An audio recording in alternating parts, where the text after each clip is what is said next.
what's your, on the flip side, what's your philosophy of failure and your definition of failure?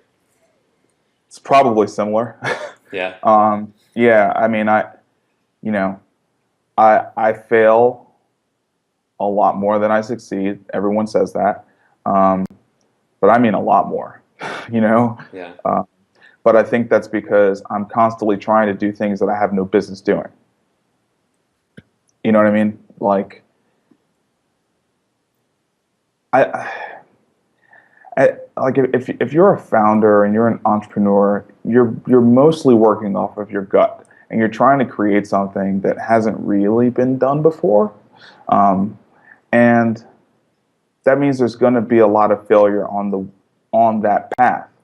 Um, so failure is just something you end up just getting really extremely comfortable with. I mean, in fact, um, so like let's take Moon Toast, right?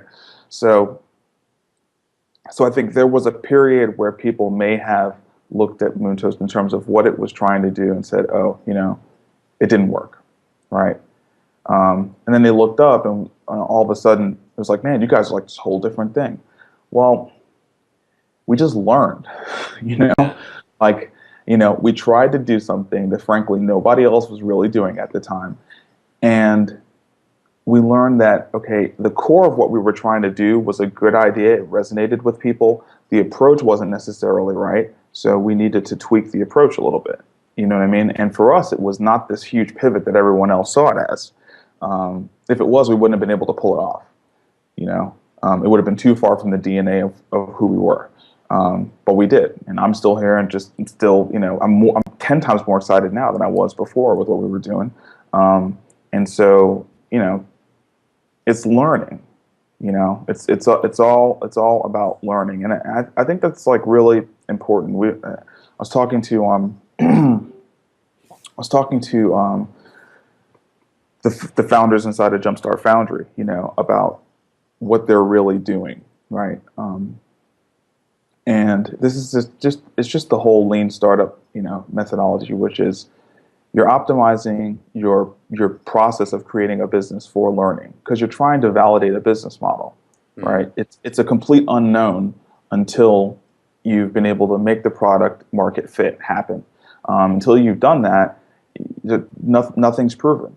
So, the idea of failure is, I mean, it's just so necessary and so core to the process, um, that I don't know. I mean, there's very few failures that I'm not really proud of. Yeah. Very very few. You Uh, know. so, I guess what is it that makes you consider something a failure?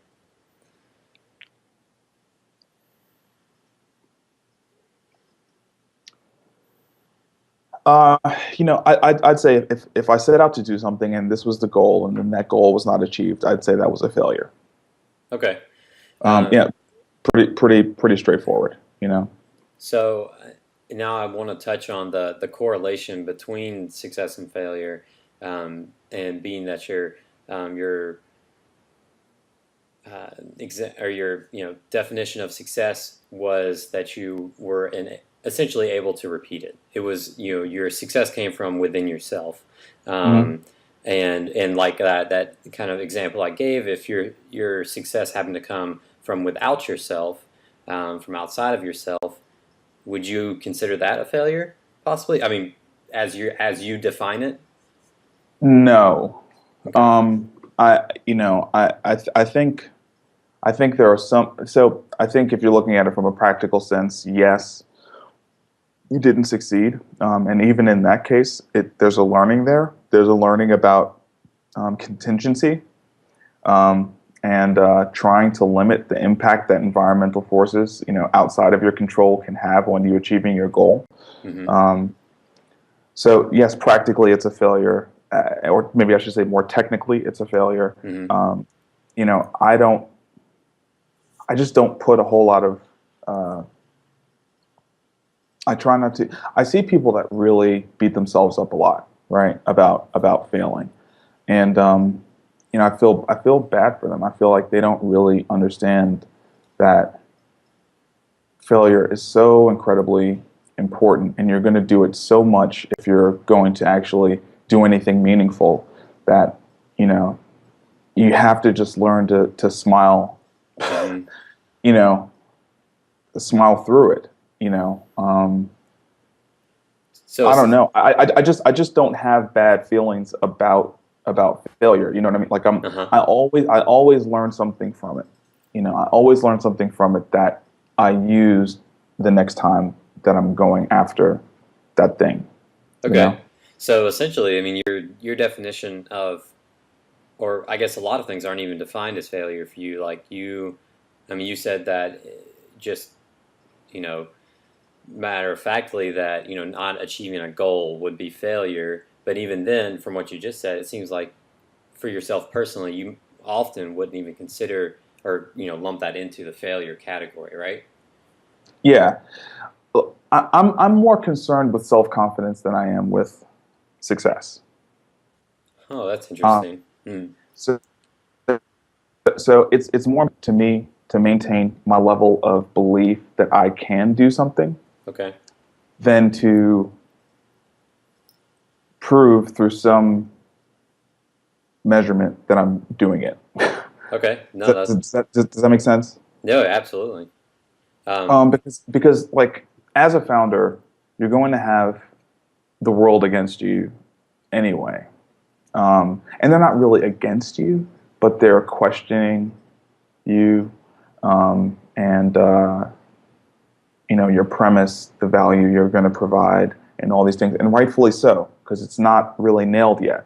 You mhm. know, so the gas that you need to get through to success is self-confidence, and not arrogance, but confidence. Confidence that you can overcome all the millions of failures that you'll go through.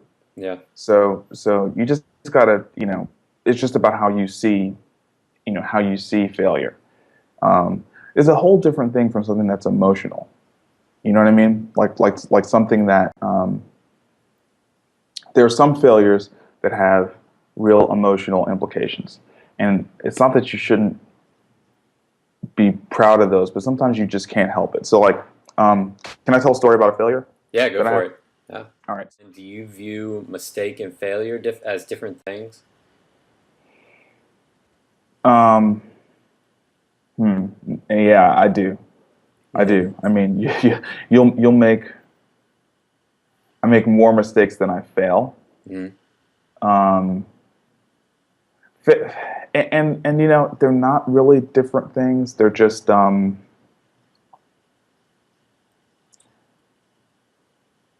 it's just like I don't know. I guess I associate failure more with milestones or goals. Uh-huh. Um, like I make a mistake in an email every single day. Yeah. There's a grammatical error, and I try not to. I try and write really good emails. I think it's important, but sometimes I screw up. Sometimes I have a ton of mistakes in there, and I'm like, ugh, that wasn't very good. But people still respond, and I can just kind of write the next email. Yeah. Um, so all these things are all these things are not avoidable. It's kind of like bumping your funny bone. You know what I mean? Like Hmm. you just can't go, you know, too long before your body's going to do it. you Yeah. know, you can't avoid mistakes, or you'll never be. Maybe you'll be successful in not doing anything. Um, Hmm. but the act of doing things requires some level of mistakes, and certainly a lot of failures to get to the point where you can repeatably do something successfully.